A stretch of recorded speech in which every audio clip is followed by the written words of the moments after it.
How about we see who's here? Manel, Here. Shaver, Here. Cassidy, Here. Schaefer, Here. Mendoza, Logsdon, Here. Lake. Here. Mr. President, I move that we excuse Councilperson Mendoza. Second. We have a motion by Mr. Schaefer to excuse Ms. Mendoza, seconded by Mr. Logsdon. Call roll. Manel, Yes. Shaver, Yes. Cassidy, Yeah. Schaefer, Yes. Logsdon, Yes. Lake. Yes. Good. Everyone should have received copies of the previous meeting minutes. Any discussion, correction? Any motions to accept? I would suggest that we correct the statement under, first statement under public. I think the question that Mrs. Deliator asked was how an administrative office can spend the funds for renovation of an office without anybody authorizing approval. I'll second that. We have a motion by Mr. Manel for correction to the minutes, second by Mr. Logsdon. Let's call the roll. Manel, Yes. Shaver, Yes. Cassidy, Yes. Schaefer, Yes. Logsdon, Yes. Lake. Yes. The corrected minutes, any motion to accept? Move to approve. Second. Motion by, we'll give Mr. Manel the motion. Mr. Schaefer, you want to take the second on that? Is that right? Did you say something? I thought you were. Oh, Mr. Lake said something. This ventriloquist lady. He seconds. Listen. Call the roll. Manel, Yes. Shaver, Yes. Cassidy, Yes. Schaefer, Yes. Logsdon, Yes. Lake. Yes. Minutes have been accepted. Any communications? No, Maybe it was King Day. everything stopped. That's it. Finance Committee. Thank you, Mr. President. We did have a meeting this evening. We are anticipating the Finance Director's announcements tonight with the explanation of ordinances that we asked her not to explain during the Finance Committee meeting. So she didn't have to explain them twice in 15 minutes and we didn't have to hear an explanation twice in 15 minutes. But our next scheduled Finance meeting is February 21st at 5:30 p.m. 21st of Feb. 21, 5:30. Thank you. Public Affairs. Thank you. Unfortunately, we had to cancel tonight's meeting due to lack of quorum. The next meeting for Public Affairs Committee will be February 21st at 5 p.m. Good. So you take the early time. Law and ordinance? Yeah, Law and Ordinance had a meeting tonight. We didn't have any activity or action going on. There was no communications.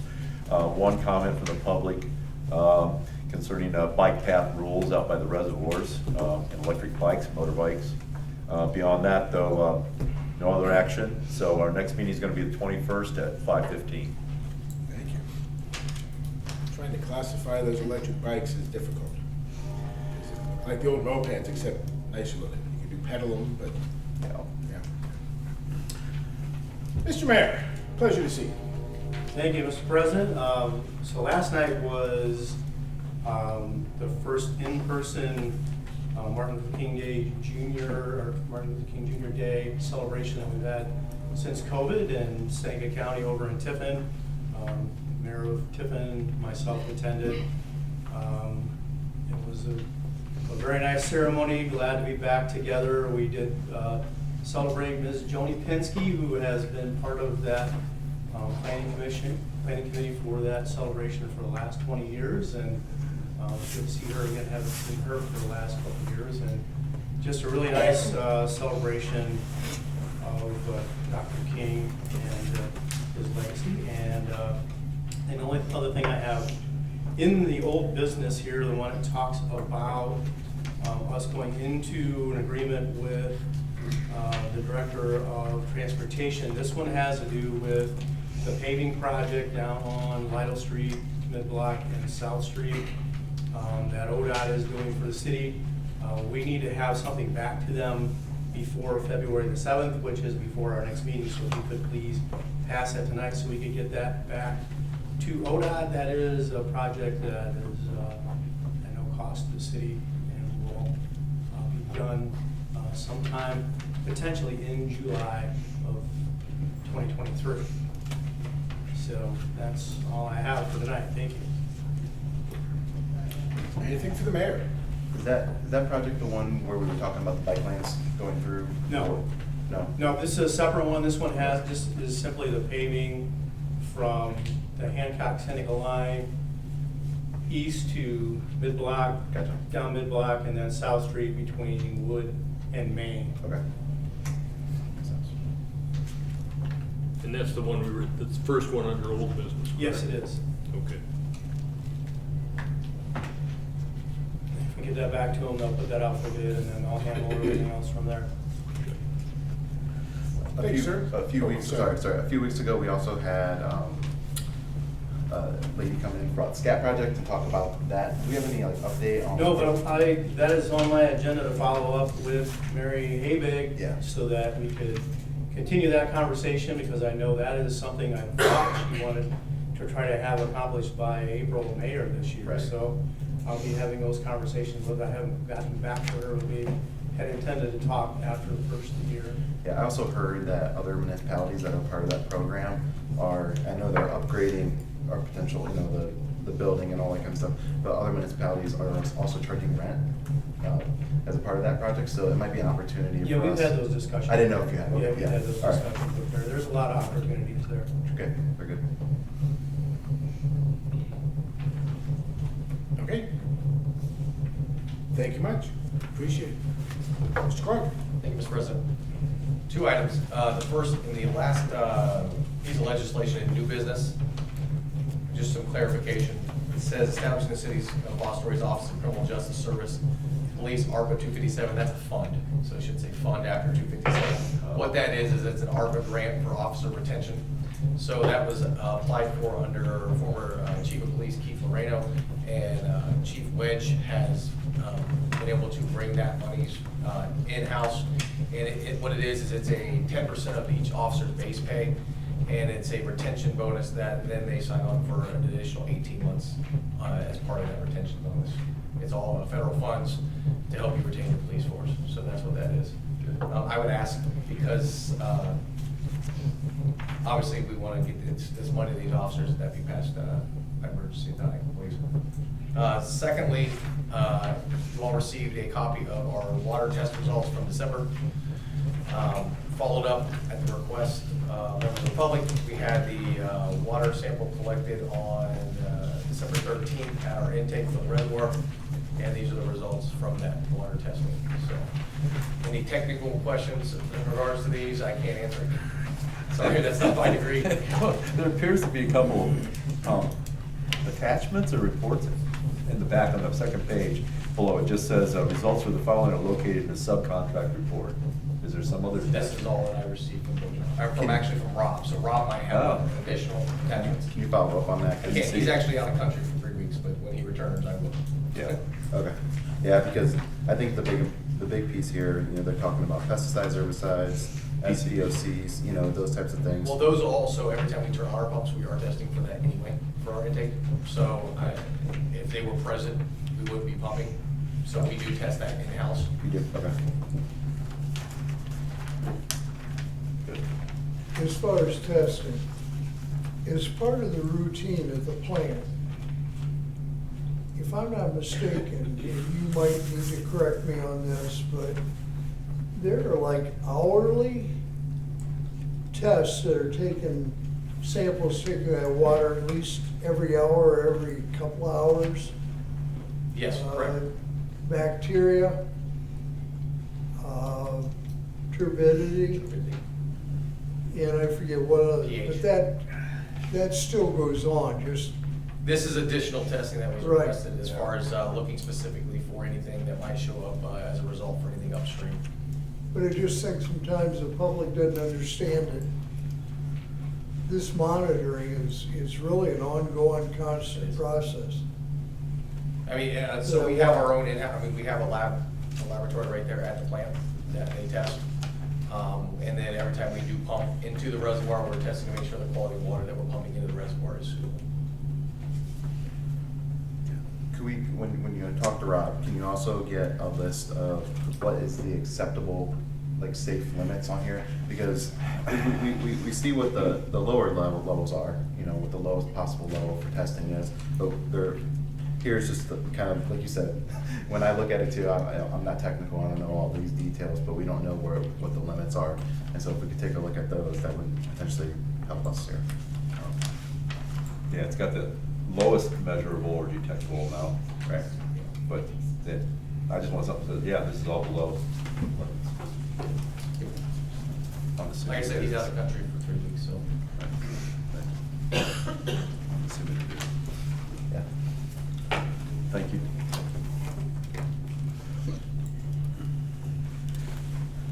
On a different topic, in regards to the rental registration, I just wondered, do you have a plan in place today for how zoning will actually enforce this new legislation if we're to get passed? I would guess it would be in the form that is before council. I didn't work on that, the current legislation that's before council. Okay. So, So, I mean, I'm just asking if you have any plan, because I know that in the original registration, you know, you were looking to actually have, you know, some sort of registration process and that kind of stuff. I guess, do you have a plan that's in place for folks to potentially enforce this? Will we be able to enforce it if it were to get passed? so it'll be through our zoning department, and my understanding is the registration portion is optional under the current legislation that's proposed. Okay, and then additionally, I know there's an inspection portion of that as well that's been put into this new legislation. And if I understand that legislation correctly, it was not an in-house inspection, it was a certified inspector from the. Jason's working on all of that. Correct. Okay, He's prepping for it. sure. He And- has a copy of it, he's prepping for it. Okay, and then the other question I have about the inspections specifically is if there is some sort of, you know, a violation or someone's reporting, you know, it states in there, if there are 3 reports, the city will then authorize an in-house inspection by a third-party person coming in. Do we have, you know, how is that, I guess, in my mind, are we going to be able to follow through with that? Is that gonna be for zoning violations? Is that for, what kind of complaints are we looking No, at? if you read the legislation, it states specifically that only certain items are under the inspection. And there are 2 certified inspectors in Fostoria already. Okay, So the inspection is limited to those items that deal with health, EPA, and safety. We're not looking for all the little knickknacks that a seller wants putting in there to lower the price to the buyer. That's Sure. a No, whole yeah. different inspection. yeah, I mean, because I think there's been some concerns, and at least been presented to me, you know, about, hey, if there's a messy yard or something like that, there's 3 complaints, now we have to do an in-house inspection. There was just concerns about it being maybe a potential zoning messes that then turn into some sort of in-house inspection, which wouldn't really warrant that, so. It sounds like perhaps, instead of being a safety service director discussion, which obviously didn't have a lot to do with the legislation, maybe we can save this for the old business section and have the discussion among the members of council, since. Yeah, my apologies. It's proposed in the Yes, legislation. yeah, Yeah, no, my- that's fine. Yeah, I just know I'm you saying that- reviewed it, and I know that you've seen it. And we're Josh, more so- than welcome to continue this discussion when we get closer to legislation, but it's pretty clear that Mr. Clark doesn't have a whole lot of fingerprints on it, so. Gotcha. But did anyone else have any other questions for Mr. Clark?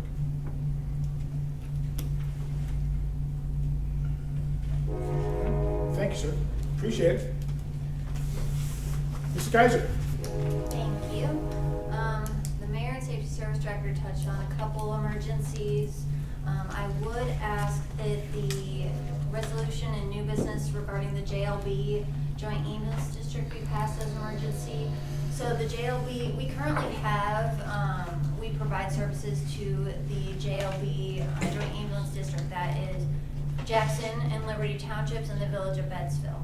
So the JLB, Joint Ambulance District, joined with most of the other ambulance districts in the county, in Seneca County, and so they no longer exist. They're part of the Seneca County. So it's just replacing JLB with the Seneca County Joint Ambulance District. So that is just a formality. We just need to sign off on amending our current agreement so that it applies to the new Joint Ambulance District, if that makes sense. So renaming of an entity. Yeah, that's all, because JLB no longer exists, that's all. And Mr. Schaefer, to kind of go off of your question a little bit, if I recall correctly, the rental registration legislation said 3 verified complaints. So just someone calling in and saying, you know, my neighbor has a messy yard. Verified, I would interpret as zoning going out, looking at this complaint and verifying, is it in compliance with our current, or with the current ordinances, or is it not? Yes. Does that make sense? Yeah, but we can talk about it further later, but my question is if someone has a messy yard, does that then That's not lead necessarily to, verified. is that verifiable so someone can go into the house and inspect it? But as the law If that director, rises, sorry. would that be, I guess the question is, legally under the language of the proposed legislation, does it differentiate between messy yard and no- Health hazard. A health hazard. Well, if that messy yard rises to the level of a zoning violation, I would say yes, that's a verified complaint. If it's just, you know, a couple leaves and you think there's too many leaves and it's messy, and that doesn't rise to the level of a zoning violation, so I would say that is not a verified complaint. Gotcha. So I guess legally, to answer Mr. Schaefer's question, sorry about that, yes, if zoning had gone out and said, this violates the yard ordinance, Yes. violates the yard ordinance, violates the yard ordinance 3 times, then that would trigger an internal inspection. Exactly, that would be 3 verified complaints. Does that answer your question, Mr. Schaefer? Yes, it does. That's all I have. Thank you. Thank you. Appreciate it. Mr. Kaufman? Thank you so much.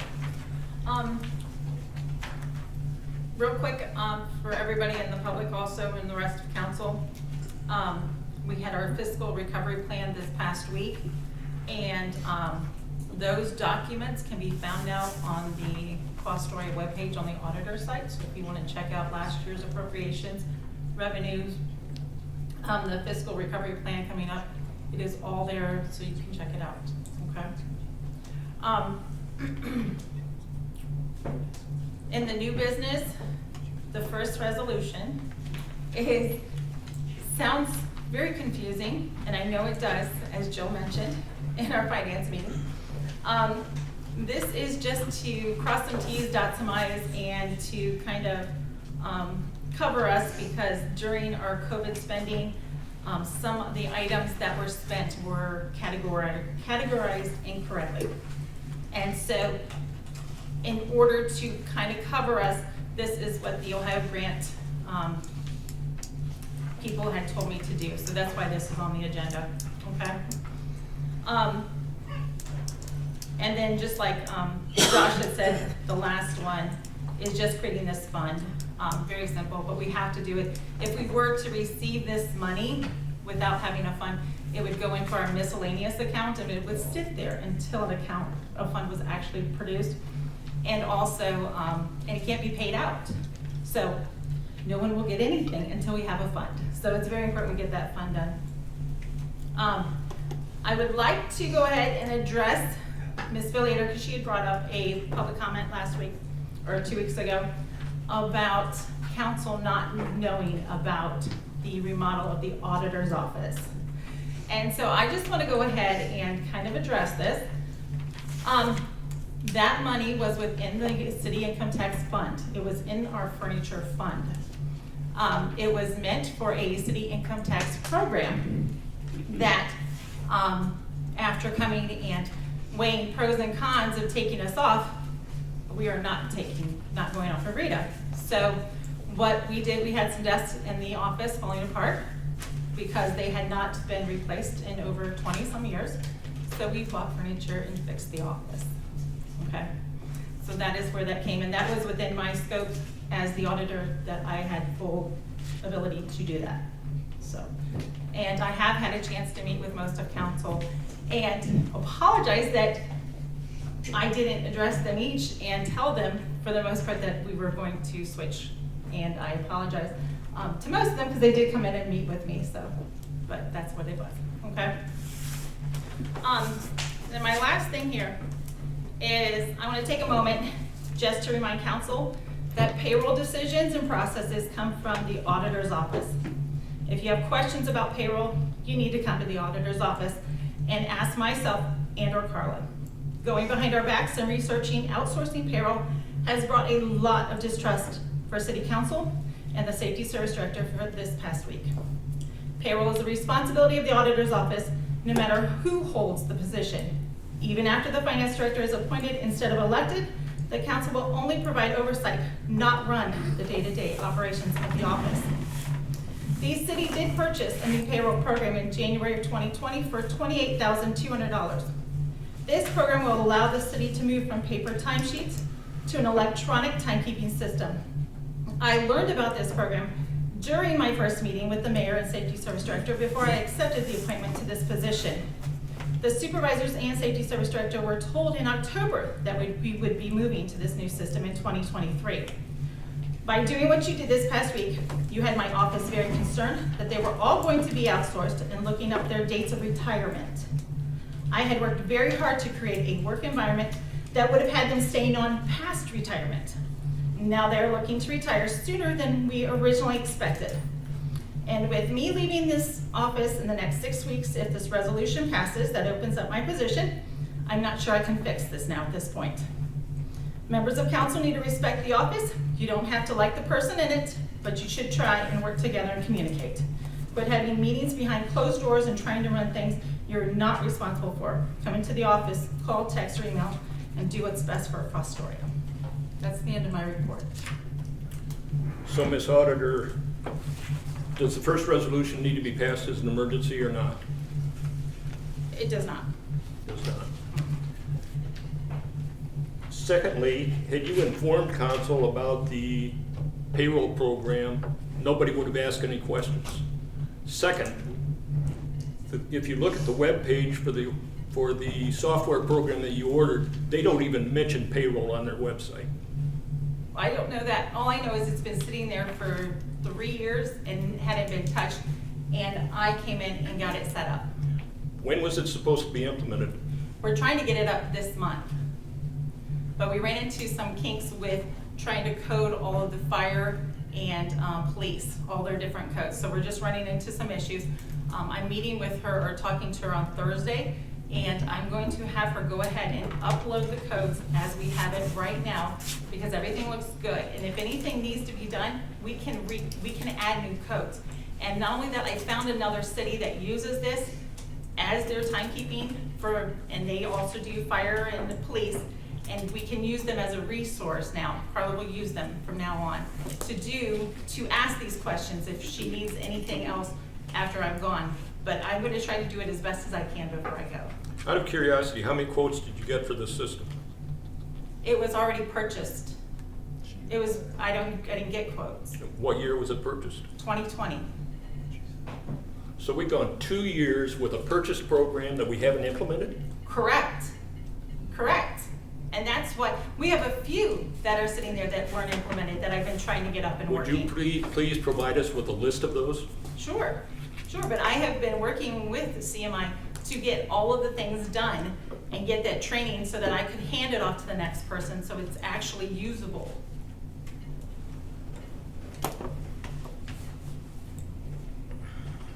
Let's go back to the subject of the office furniture. Okay? I want to get this up. Did you do any comparative shopping when you made that acquisition? Did you compare prices? Number one. Number two, did you examine the possibility of good use furniture? And number three, did you take a look at the option of maybe refurbished furniture? I did not do any of those three things. I had actually been at the school and looked at their furniture and talked to them about what they like about what they bought. So I was talking to Ann from the superintendent's office, Crystal, all of them, and I asked them like what was best about their stuff, how do they like it, how's it hold up, does it meet all your needs? We asked them about theirs specifically, and then I got the information from them for that company. Well, I'm gonna follow up, and this is not gonna set well. We didn't know anything about it, the administration didn't know anything about it, That, the and the administration thing knew. is, let me finish.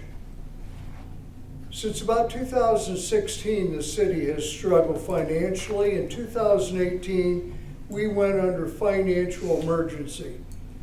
The employees, the department heads, the administration, everybody within the city sacrificed wage-wise. They put up with equipment that needed to be replaced, but we couldn't afford. This city, since that period of time, all the employees have pulled together as a real team. I think they've done a yeoman's effort in trying to reduce costs, and we go out, we don't do comparative shopping, we just arbitrarily go out and spend that kind of money on furniture at a time when we're still in financial emergency. And I guess the thing that's really griped me, and there's no secret about it, the fact of the matter is, it's really hurt the morale of this city, the employees. People have sacrificed, see a department that spends money for something that really could be put off, or something that could be purchased probably with a little closer shopping. That's all I have to say. Very disappointed. I'm going to rebuttal that a little bit here. We sat through a fiscal plan just 3 days ago, well, last week on Wednesday, and the auditor said over and over, the city is in great shape. The city is in great shape. Their finances are in great shape. You have a carryover in your But she general fund. counterbalanced that by saying relatively. I'm sorry, could you please let her finish? Mr. The Cassidy water- asked not to be interrupted. Yeah, the water and sewer is a different account, but,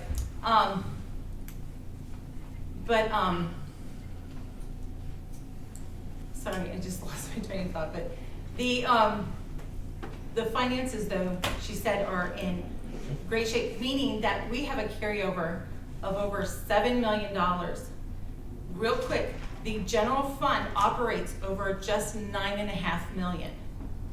When you almost have a year's worth of carryover in your general fund, your voters can come back to you and say, hey, you have too much of my money because you have a year's worth of carryover. You're getting really close. And in that 5-year plan, you will meet that. So instead of being so upset because we remodeled, because this office went without raises for 13 years. Nobody cared about them for 13 years. So if they get new furniture, seriously, that has got to stop. And I actually sat across from my regional state auditor rep today. She complimented the office. She thought it looked fantastic. She was glad that we were putting some money back into the building. And then, and I told her, what all it was supposed to be done for and everything, but we weren't going off Rita. And she complimented, she goes, you are correct. Your size of city should not be collecting their own city income tax. You're absolutely correct. Rita is perfect for you. And she was a mayor of another city at one point also. So she said she actually moved her city to Rita because it was a better a financial plan or whatever. I'm sorry, I can't find the words. But, and so she even agrees. And then when I told her you were upset with me, she asked, why? You're fixing up your city. I said, I know, but they're very upset with me. Every other area has gotten their offices, for the most part, redone. They've gotten new vehicles. What did we get? They were forgotten about for 13 years. Most of these ladies could leave this city and make $20,000 more than they are right now. Most of them can, because of how good they are. And they were never rewarded. You're giving them little raises right now. Thank goodness to Josh, who passed that, last year? It's nothing compared to what they should be getting paid for what they know. This city could not operate without those ladies. They kept this city going for 8 months, and all they hear about is how upset you are over furniture. And all we did is we put it into the city. It didn't go anywhere else. It went into this building to fix it up. What we should be doing is figuring out how to fix up the rest of the building and fixing the mold issues in the water and sewer office and replacing their carpet and doing that kind of stuff instead of going after me. All this has done is keep everybody else from getting fixed up when we should be putting the money into them because now we have some money to spend. That's all I'm saying. And we did do some investments last year. I made over $210,000. I made more than what we spent by 5 times. So I am tired of hearing about it. And you refused to meet with me when I asked to meet with you. You denied ever coming in. But you've been in this building a few times, and I know you have because I see you park out front and you walk across the hall, but you never come in my office. Well, number one, I didn't come to your office because I didn't feel that we had anything to discuss privately. I felt this thing was abusive enough that we needed to be transparent enough. In this chamber, here's where some of the stuff needs to be discussed and aired instead of always behind closed doors. Too much of that in government anyhow. Okay, to be fair, and I'm sorry, I know the relationship, but pardon me for, that's enough. To be fair, how long have you been complaining about it, and this is the first time you've said it while she's sitting here? So if you wanted to be open and transparent, you wouldn't have picked the meeting that she happened to be absent to go off on it. It wasn't my fault you weren't here. You know, for someone who always talks about doing best for Fostoria, my friend, I believe I do. well, I disagree. Well, that's fine. And the people, the administration across the hall did know about the furniture because I talked to them many times about it. And to just clarify for the public, am I correct in saying that there was this money sitting in a furniture budget, labeled furniture, approved by this council? And you can contact So the yes, AG, you can that's contact correct. the auditor, you can contact the ethics commission.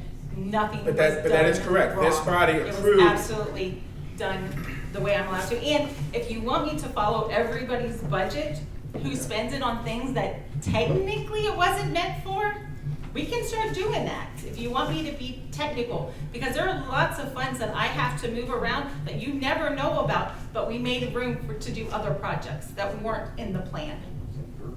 So if that's what we want to do, I can start doing that. Or I'll make sure the next person does. But it gets us nowhere. Mr. Watson? This started with lack of communication. It's not a single thing that happened caused the breakdown. Changing of people. People that we had before that didn't work out, that left, started things, bought software 2 years ago, didn't implement it. I don't think, if I was upgrading that office, that I would go out and use furniture, refurbish stuff. Now is not the time to do that. If you're gonna get to one time to upgrade a space, do it, oh, good. Don't make it right. Now, the next step would be, what was mentioned, a plan to do that for the rest of the departments. This is the people that can figure out how to do that. I wish we had been talked to more. I accept the apology from Heidi. I don't think it does us any good continuing to beat this horse. It's already dead. The office does look good. It's a professional environment. If I want to have morale anywhere, I want people that are controlling the money to be happy, doing the right thing. So, in the long run, I think we stayed on Rita, that's right. We're implementing the software that has been studied, that's right too. From now on, let's just talk more. Make sure we communicate. That's the best way to go, I believe. And plan now. Let other people know how we'll get other departments handled too. That's it. I second Ed on this as well. You know, I take a look at before Heidi came into her role, you know, there was a mess to clean up. I mean, we didn't have reports coming in, we didn't have standard processes at all set up, and she's come in and done a fabulous job to help set up these processes, get us started on where we're going from a direction, getting POs going, proper purchase orders, those types of things. And I appreciate the work her and her office has done. I think it's gotten us to that next step. Yes, obviously, as Ed said as well, you know, wish communication would have been a little bit better. I also wish communication about the payroll would have happened, so that we would have been aware of what was going on there as well. Because I heard of that secondhand as well, that happened this week. And I was disappointed that had happened without any council person knowing about it. So I'd like to, if we're talking about transparency and being open, we need to make sure that we're doing that across the board here. Just another example of a city manager form of government which would have forced the city manager to communicate with council and council to communicate with the city manager. But the city manager would not be in charge of the finance office. I'm sorry? The city manager will not, the finance office will operate outside of the city manager. Finance, law, and city manager are separate branches. All reporting to council. Yes. Mhm, that's true. So communications go back and forth.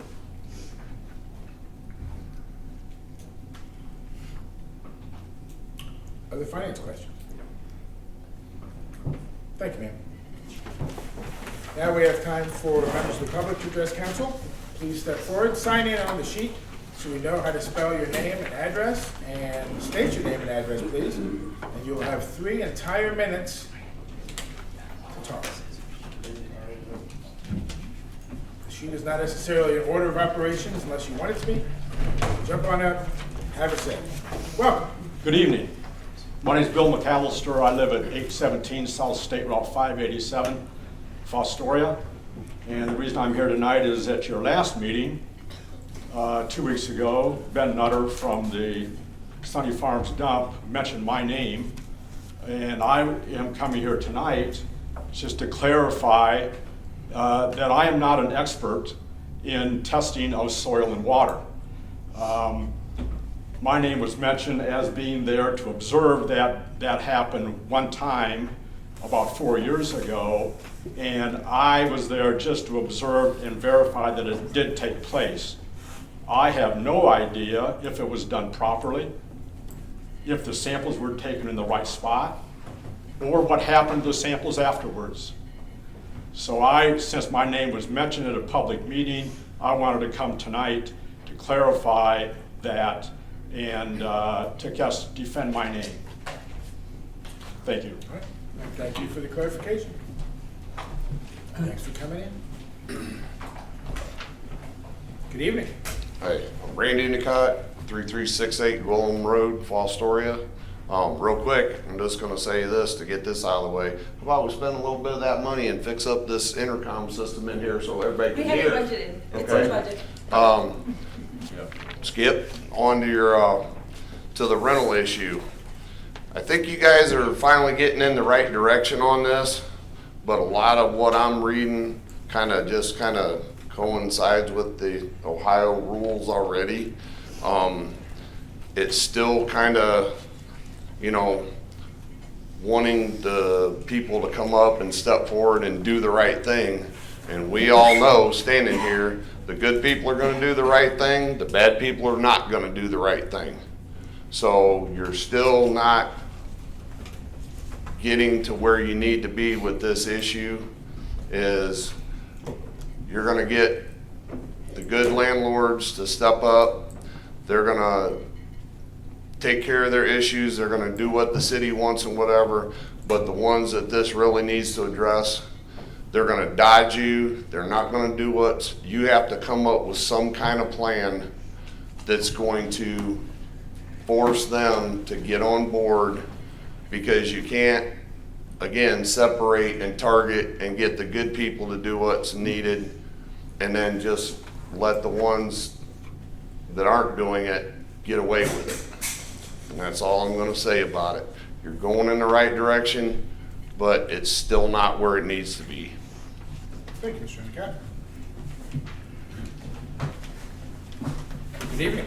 Good evening. Zeb Walters, 2664 Courtly Road. Am I allowed to approach to provide some documentation? Please. Go for it. All right. These 2 letters are from local landlords, local tenants, local citizens, asking you to vote no for the rental ordinance, as well as the Northwest Ohio Realtors Association. So there's signatures on both, so you can take a look. Can you get copies of Oh. this meeting sometime? They're all on your email addresses, so they'll be in your email. Oh, okay. Yeah. So to kind of break the tie on whether it says verified complaints or not, it does not. So it's just a complaint. And that's one of the topics I want to bring up, is how arbitrary this all is. So a complaint can be anything. So the way it's written right now, if a light bulb goes out in one of my places and someone complains, then I get a red tag because I wouldn't provide the information, the property registration. So it's immediate red tag, go into a fine if I don't fix it in 14 days, and then I get to appeal it at the court. Another question, hopefully someone can answer. Did the judge or the court verify that they're gonna hear the appeals? Anybody answer that? It's a criminal process. You have a constitutional right to it. Okay. So the judge has to. They have to, Yeah. okay, just And make New sure. law. And so Yeah. the version that council received Okay. before we sign out did say verified. Okay, This the one's latest not. version I Yeah, have just does not. letting you know. Okay, but still, what is a complaint? Like, what's the definition of a complaint? Like, I think it's still arbitrary, so what's verifiable? Like, any room for interpretation is not what we need in this. It needs to be straight and structured, because wiggle room is not a good thing. That's, leads to discriminatory action, which could be illegal and could be finable. Another thing I wanted to mention, it does punish good landlords. Again, I'm not gonna sign up my property for property registration, but if something were to happen, going back to that verifiable complaint, I would get a red tag immediately. That just seems unfair. Another big kind of sticking point here is we've asked the city for multiple times for the information and the data that shows that this is a problem, but nothing's been provided. So how do we know that this is a problem? Just let you get about a minute. Oh, thank you, appreciate it. So I don't know how we can make the decision without the information, and the public hasn't seen that information. The last thing I wanted to say is we were talking about how we're trying to pull ourselves out of financial distress. I kind of see this as written right now as a lottery ticket for someone. If this gets passed, there's, again, that wiggle room, that room for discriminatory action. There will be lawsuits, I bet, and they will win. And I'd hate to see the city that's trying to pull itself out of financial distress go right back into it. So I appreciate your time. Thank you.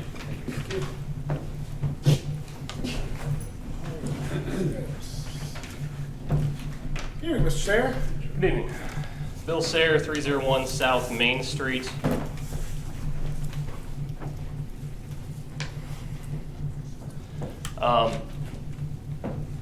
You know, we're talking about financial accountability, government accountability. I think we're doing the right things. Heidi's actually added money to the city budget just with her investments.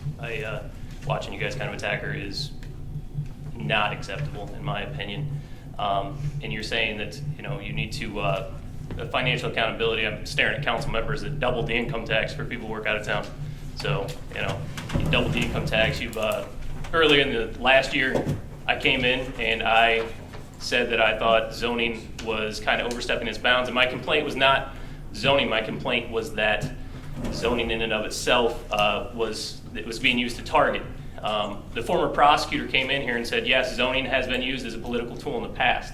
The response to that, and I said it was a simple solution, make it an actual neighbor complaint. Make it a neighbor complaint. So simple. Just have an actual neighbor complaint. If somebody broke into a car, they would have to go downtown and file a police report and actually do a complaint. That's not how it's set up now. Now it's set up to be used as a political tool. And you talk the lack of communication. It's you bring that up. What you're doing with this rental registration effectively is not communicating with landlords. It's already been discussed. The zoning's not going to make calls anymore. That's part of the registration. You're not going to communicate with landlords to fix problems. So you're limiting communication. If one thing that this administration and this city government is known for, it's the communication kind of sucks. I don't know how else to say it. It's a legitimate problem. There needs to be heavy communication. And if we haven't communicated clearly enough, here was the communication for it. You had 2 meetings over this prior, including public meetings. Every single person, and it was a packed room, every single person that showed up said this is a bad idea. Mike, you communicated online and said, we're doing this, we want public input on it. I bet you it was four out of 5 people said this is a bad idea. It doesn't need fixed, it needs dropped, it's garbage governance. That's all it is. That's all I have to say. Thank you, Mr. Sayer. Good evening. My name is Jill Filliater, and I live at 402 West Culbertson Street.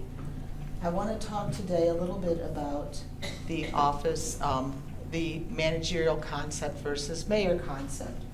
I know that last year, when it first failed as a conglomerate, we had the subcommittee, and we recommended that we subdivide it off, which we did. And as a result, 2 of those were able to be passed. Now, I'm looking at it currently, and we still do not have the city's residents on board for managerial.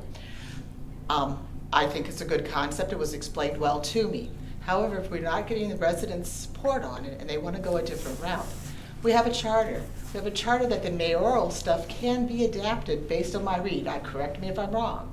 So if we can't go the route of an office manager, a managerial concept, why can't we change the charter to augment the rules for the mayor to tie into some of these criteria that we want to see done so that we are causing it a compromise? We're still going to be able to get a more well-rounded. Our charter, when I was reading it, we tried this before in 2010 when somebody by the name, and I was not here at that time, but when Diwali, is that the name of the person was there? It was tried there and failed at that time too. So it has been going back and forth for a very long period of time. But you do have charters and charter committee where you could compromise, make those decisions, get them out there so they can be saying, we want to make these changes. Can you vote on these changes so we can get it done? I'm just trying to see the best way to do it because I do see that we do need some sort of guide, that we might need somebody in there that might have a little more knowledge base. It's wonderful to have a mayor, but you might need to have some criteria so we don't have issues with financial things that might occur that might be out of someone's wheelhouse going forward. Thank you very much. Ms. Filiator, Yes, sir. thank you for addressing this. Just clear the air a little bit. I get a little bit rambunctious at the last meeting. Probably didn't notice it. Oh, no, didn't notice it also. It kind of erupted as a result of a passion for this community and see where we could take it.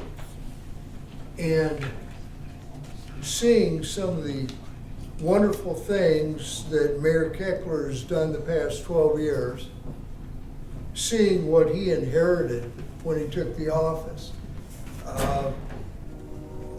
Most people wouldn't have endured the amount of time and the aggravation that Eric has.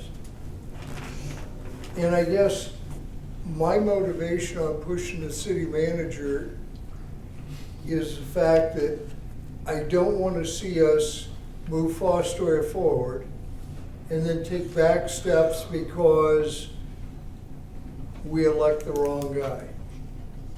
We bring somebody in that wants to turn the mayor's office into amateur night. This is like running a big business or a company. And if we can structure the city to where we have a CEO running it, accountable to a board of directors that will be council, who are accountable to the voters.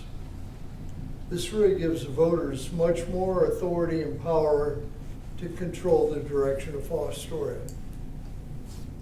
So, that's what the rant and raving was for at the last meeting, just out of utter frustration. Re-examining it, I didn't bring legislation tonight to propose we try and ram it down anybody's throat. Did a little soul searching about that, a couple sleepless nights. And we have time, if we're gonna do it, we need to do it right. We got about one more swing at the ball, I think, so. I would like to see us craft something that is tolerable to everybody. Spend the time to educate people between now and the fall election. But I was kind of hell-bent to go with emergency legislation here to be able to put it on the ballot for the spring. And I think Fostoria deserves more time. I think I would have been cheating the citizens out of the time they need to digest this one more time, and probably not giving them an opportunity for us to educate them more on the realities of what we need to do. Thank you. Mr. Cassidy, I appreciate the sentiment. We did, as council, host several town halls last year, had several meetings, had several things to really promote this. So to say that people weren't educated enough, you know, it's kind of, we tried our best. you know, we worked hard to go through and make sure that people online knew what the city manager was about and all that. You know, we had more people come out and vote for that than they had in the last so many years. I think it was like, I think we had almost a 50% more turnout because of that information and that education that we put out there. You know, what it boils down to is the voter said no for the third, fourth time. And I agree. I'll be honest. Personally, I do think that a city manager position would benefit our city in the long run. I love the idea of having a qualified individual being in that role, but probably not yet. That's just where I'm at on it. I think that potentially maybe next year, down the road, you know, once we prove that the law director and the finance director roles work and that we can properly manage as a council and that we can prove that to our community that we can do that, then, hey, maybe we revisit this again. That's just where my head's at right now. Or maybe we can revisit when we get somebody in here that wants to run the city down the toilet again. And we're back into looking at a potential financial emergency. Well, we already are in financial emergency. When we're getting out of it. Well, not for another 2 years, sir. The fact of the matter is, we're getting out of financial emergency. We've had some setbacks, but we see the end in sight. Correct. I don't want to see us wait until we're on the ropes again and then all of a sudden we've decided we gotta go with the city manager. I'm just cautioning. Thank you again, Ms. Fillier. Other members of the public? Good evening. Hi, my name is Sylvia Quiroga. I live at 736 Spruce Street, Fostoria, Ohio. I'm here because of my tree, my tree on the front. I told them that I'd be back if they didn't cut my tree down. So I'm back, asking again. When I talked to, I think his name was Chris, he said he had put it in, the money was there for them to cut my tree. And I want to know why they didn't cut my tree. Right now, I got to put new pipes in my plumbing. And I'm not going to touch my plumbing when there's the tree still there and there's roots, because my plumber told me that. So I want to know why you can't cut it still. That's my question. It's on the list, ma'am. Chris, I asked Chris to come out and speak to you and see if it needed taken down. He said it did. It's on the list. Yeah, but how long is it going to be on the list for? I want to know. Well, we don't cut trees typically down in January. Why not? It's not bad weather. Just telling you, typically we don't cut trees down in January. Well, then what's going to happen to my pipes if they bust? Huh? My understanding is the issue with the pipes is from our main to your house, so it's on your land. We don't access those pipes. No, I had a plumber tell me that your tree, that you should cut down, is the problem. So I'm asking you again, I want the tree cut. Understood. Unless, if I get the tree cut, are you gonna, since you allocated that money, are you gonna give me the money? That's not typically. Out of my pocket? That's not typically. Well, then, I think you should do something about it. It's on the list.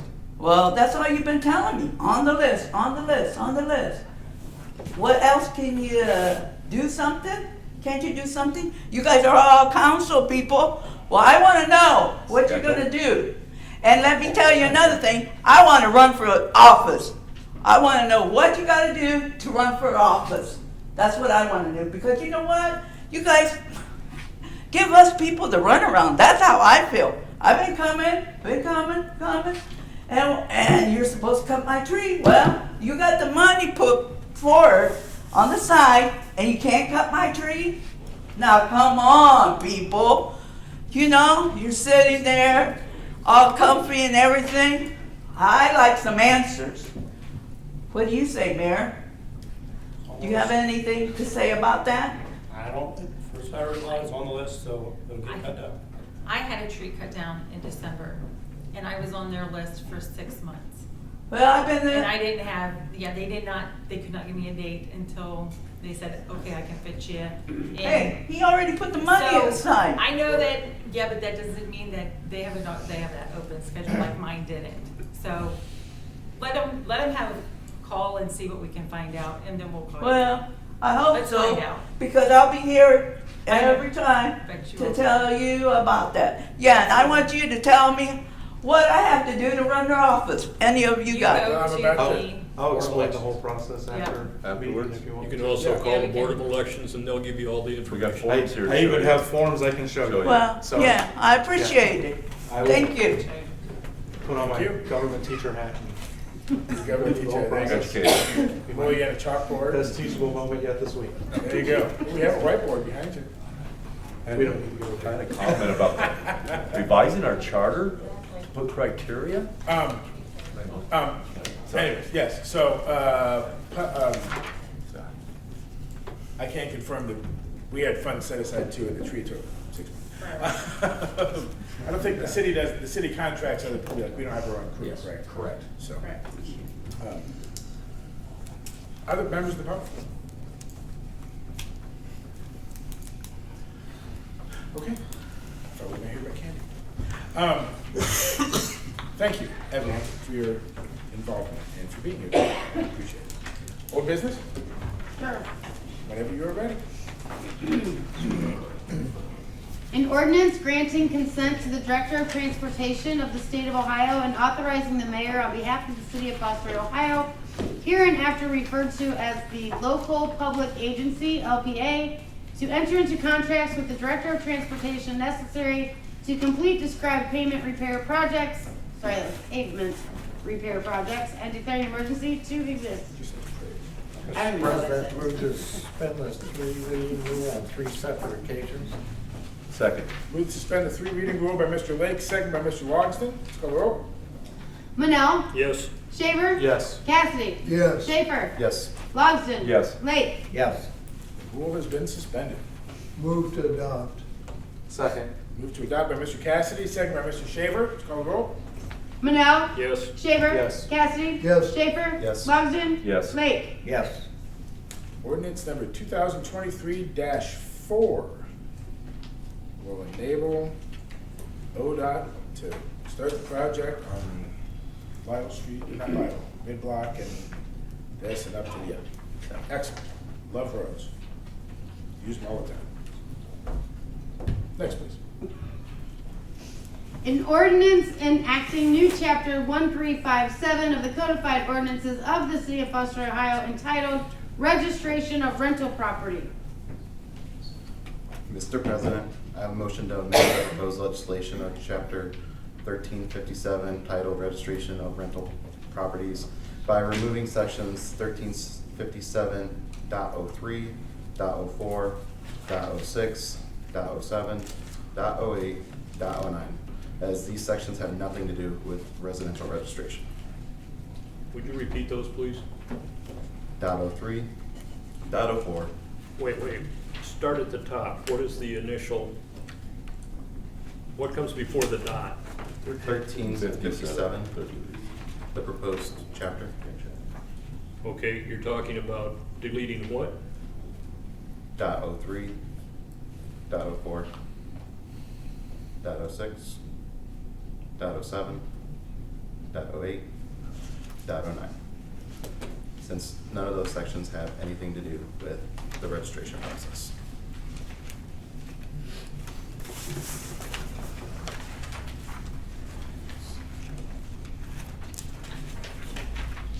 We have a motion to amend ordinance .03 at all. We have a second.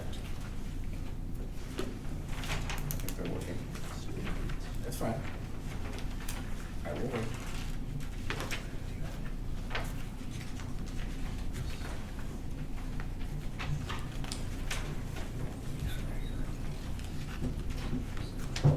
This isn't good. This isn't good for you. That shows all of the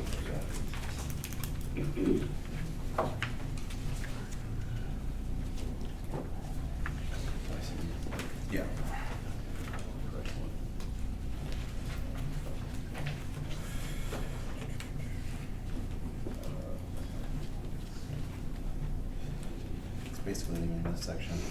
And But it was just. Oh, that's one that. Yeah. Mhm. It is. It's the part of the ORC. I mean, we can adopt the ORC separately as a part and put our own fee structure in place if we'd like to do that. And then it follows Ohio Revised Code. So it's just getting a list of 10 residents. Right, yeah, and it takes the inspection piece off. That I'm not quite sure would be how that's gonna be. But what does it accomplish if we do this, though? I think that, well, number one, it helps, I mean, I guess, what is this accomplishing? That's the other. Well, my big goal I'm is. gonna go back to you. My big question is, does the city have a list of all the rental properties it owns in the city of Fostoria? No. That's my understanding, is we don't. No, the landlords hide behind LLC. Well, there's an LLC that doesn't have a name connected to it or a phone number or anything like that possibly, I don't know. But that's what I was asking you, so we don't know who. If you operate under an LLC in the state of Ohio, you have to have an agent, a service agent, registered with the state of Ohio. So if they're outside the state of Ohio, that's when we have issues. Okay, all right. So this would get us a list of rentals. And I'm fine with that. If it's a voluntary program, I think that's fine. People can sign up for that and be a part of that and give their information to the city. But where I think we're running into issues is some of these potential certification programs, inspection programs, where if you have 3 complaints on a property, then someone can just go right in someone's residence and actually do that. I mean, if we're gonna do that for rental properties, should we be doing it for residential properties as well, or residents of our town? I mean, I'm not even a landlord, but I'm looking at this and I'm trying to see, like, you know, we've been told that we've had a hard time even getting the health department into houses. We've been told that when an inspector comes in, they don't answer the door, they don't let them in, you know, those kinds of things, you know, when people are sent out there. So we most likely need to go down the path, and I would advise looking at Ohio Revised Code, adopting the tenant and landlord laws around that, and then putting our own fee structure around that. So that's what this amendment is doing, is getting it down to just the registration. Landlord registration is required in all major cities in the state of Ohio. Correct.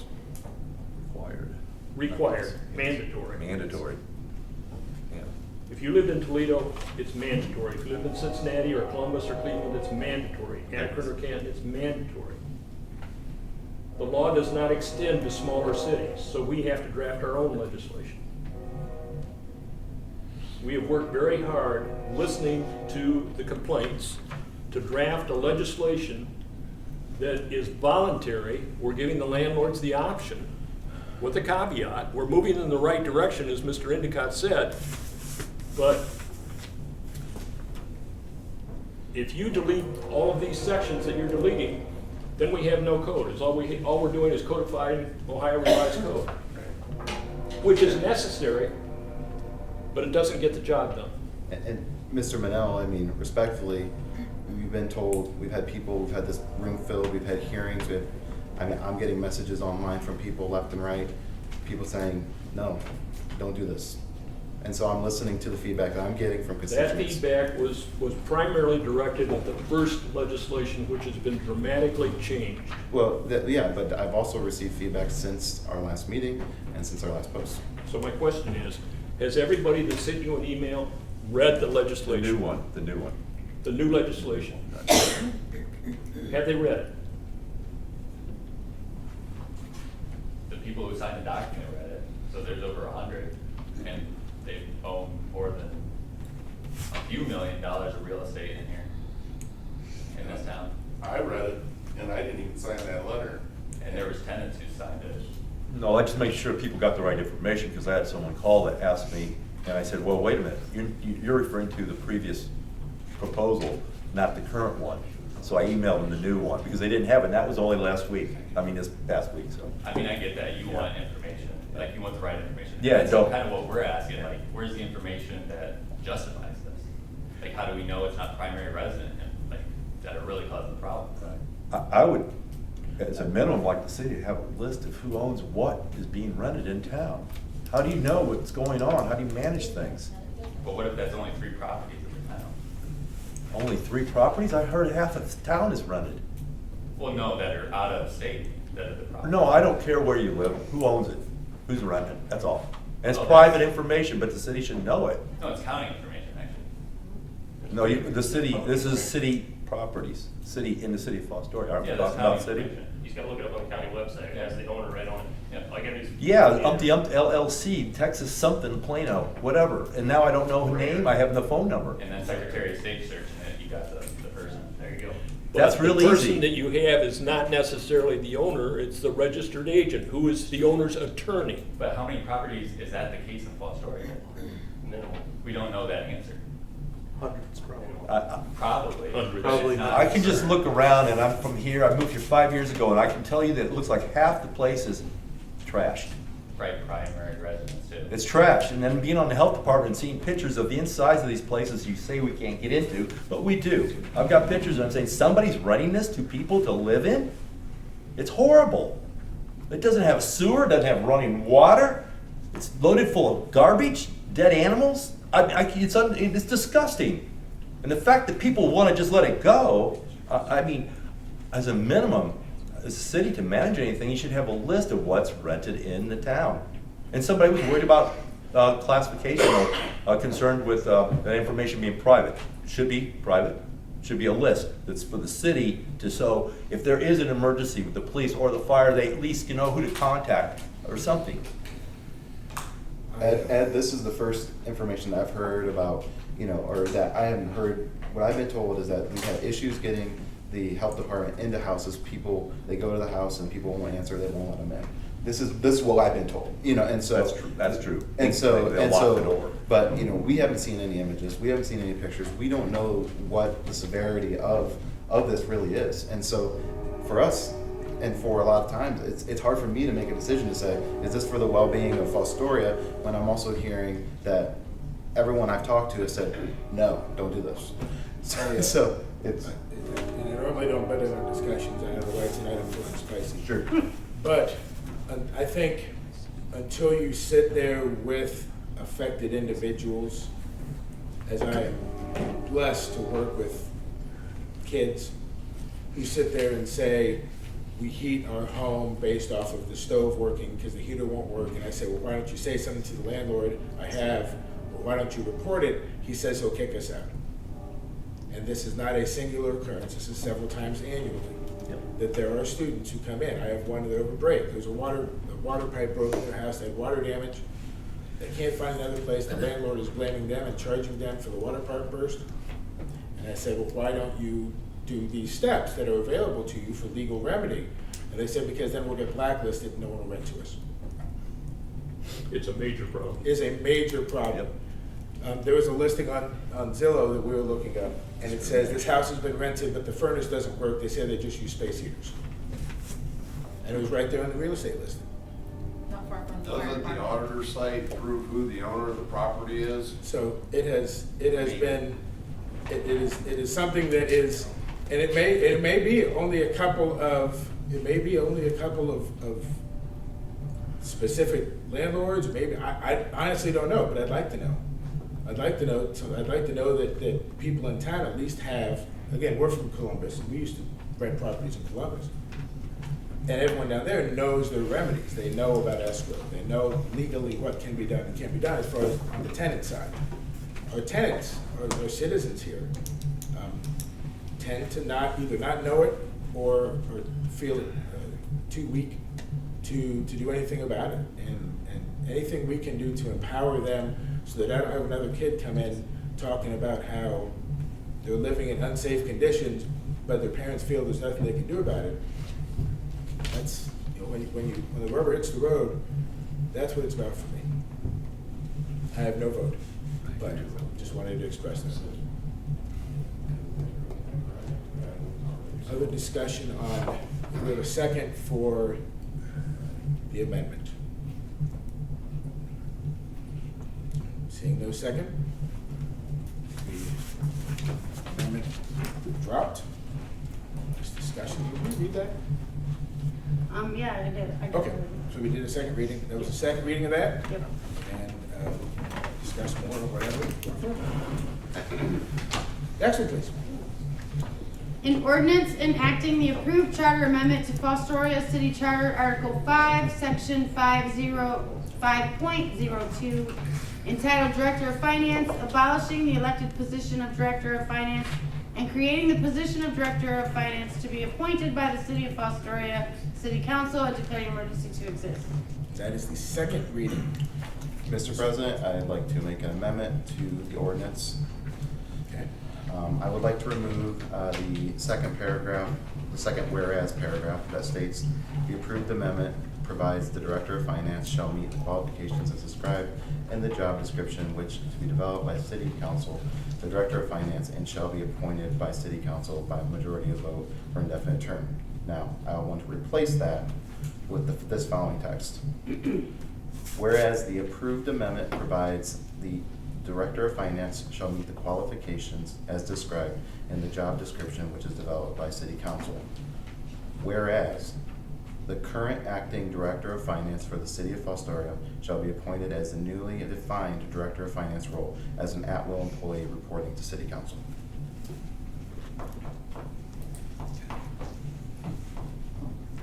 We have a motion to add an amendment. I'll second that.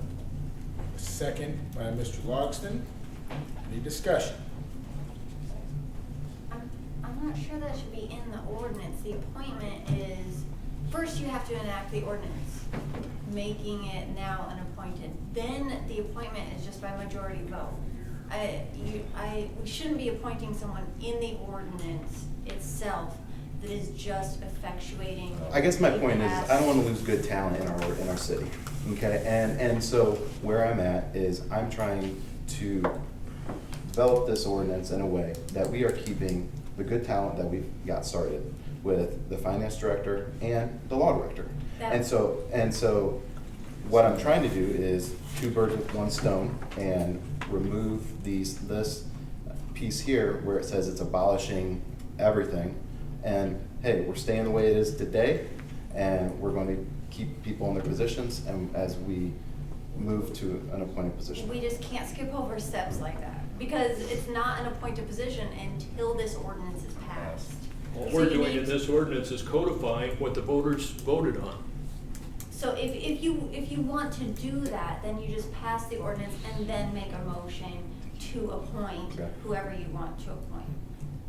We So just- you can't appoint until there's something to appoint to. Exactly. Okay. Yes. Okay. You All have to right. pass the ordinance first. All right. Well, we had an amendment in a second, So now what? so we have to vote. Are they being withdrawn, or are we voting? Can you withdraw the amendment and? Just say no. Motion in a second? You can Okay, I withdraw your motion to motion if you withdraw choose. Okay, I just hadn't had that experience. So there you go, check that off my list. So that was the second reading of that. Any further discussion on that ordinance? Very good. Read the next one, please.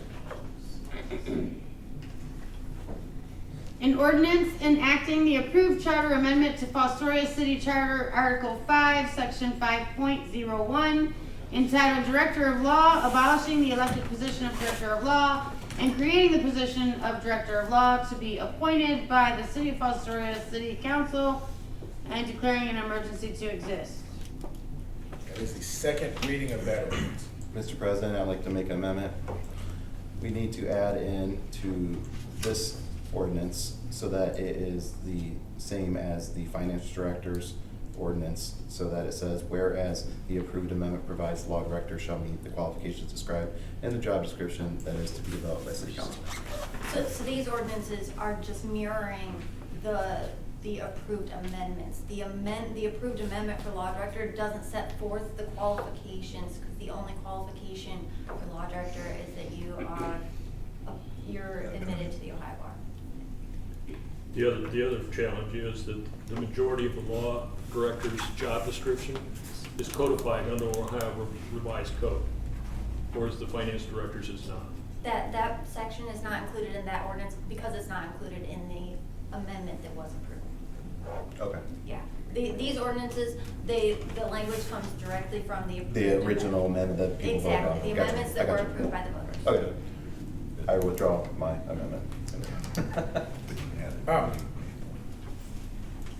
Point of clarification, because I've heard it both ways since last meeting. Because these declaring an emergency to exist, they will go into effect immediately, not after 30 days. Is that correct? That's if the 3 reading rule is suspended and it is passed Then it as an will. emergency, then it will. But because we're going through the 3 reading rule, Then it will be 30 days after. Thank you for the clarification. I was quite confused. Hey, that's old business. Yeah, that's it. Move forward, Bill. Let's do it. New business, please.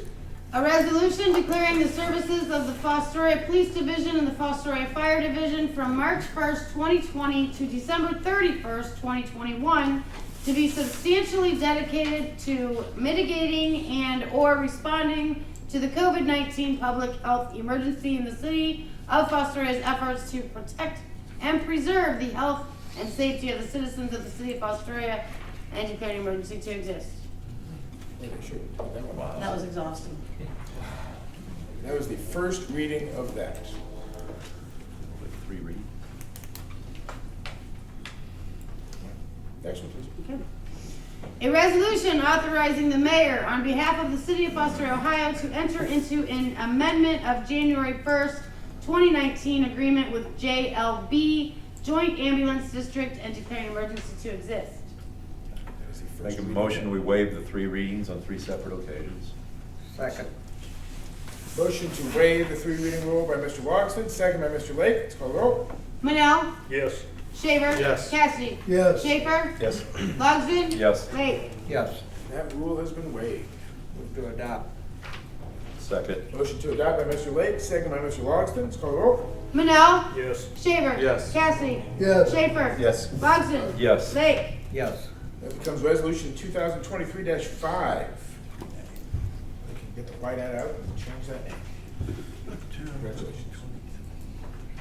Next, please. A resolution authorizing the disposal of personal property, motor vehicles, road machinery, equipment, tools, or supplies which are not needed for public use or are obsolete or unfit to be sold by internet auction in calendar year 2023 and declaring an emergency to exist. Kind of take that personally. I'm sorry. What if I'm unfit? That is the first reading of that resolution. Call your council, Ward. Next, please. Okay. An ordinance establishing the City of Fostoria's Office of Criminal Justice Service, OCJS, Police, ARPA 257, and declaring an emergency to exist. And again, Motion this to is- amend. Yes. I think we're about to say something. I'd like to add the word fund after the parenthetical phrase 257. Second. Motion to amend the resolution by adding fund after 257. Made by Mr. Manel, second by Mr. Logston. Yes. Let's call the roll. Manel? Yes. Shaver? Yes. Cassidy? Yes. Schaefer? Yes. Logston? Yes. Lake? Yes. Yeah, that has been amended. By the way, parenthetical, one of my favorite. Motion to approve. You have to suspend first. You have to suspend Oh, first. sorry. Second. You have to waive. You can do that. I motion to waive the 3 readings on 3 separate occasions. Second. Move to waive the 3 reading rule by Mr. Logston, second by Mr. Shaver. Let's call the roll. Manel? Yes. Shaver? Yes. Cassidy? Yes. Schaefer? Yes. Logston? Yes. And Lake? Yes. That rule is waived. Move to adopt. Second. Move to adopt by Mr. Cassidy, second by Mr. Logston. Let's call the roll. Manel? Yes. Shaver? Yes. Cassidy? Yes. Schaefer? Yes. Logston? Yes. And Lake? Yes. That becomes 2023-6. 2023-6. That concludes new business. Pause to go to executive session. Yes, I'd like to move that we go into executive session to review job descriptions for the law director and the finance director. That is not under the purvey of executive session. Matters required to be kept confidential. Job descriptions? How about personnel matters, to consider the appointment, employment, dismissal, discipline, promotion, demotion, or compensation of public employee officials? Is that considered? It's discussing the appointment of a The public appointment? official. Absolutely. Okay, then I was mistaken. My apologies. We have a motion by Mr. Mel to go into executive session for considering the appointment, employment, dismissal, discipline, promotion, demotion, or compensation of public employee or official. We have a second. Mr. Manella. We have a second. Yes. Second by Mr. Cassidy. Call roll. Manel? Yes. Shaver? Yes. Cassidy? Yes. Schaefer? Yes. Logsdon? Yes. Lake? Yes. All right, it is 7:21. And will there be business to follow?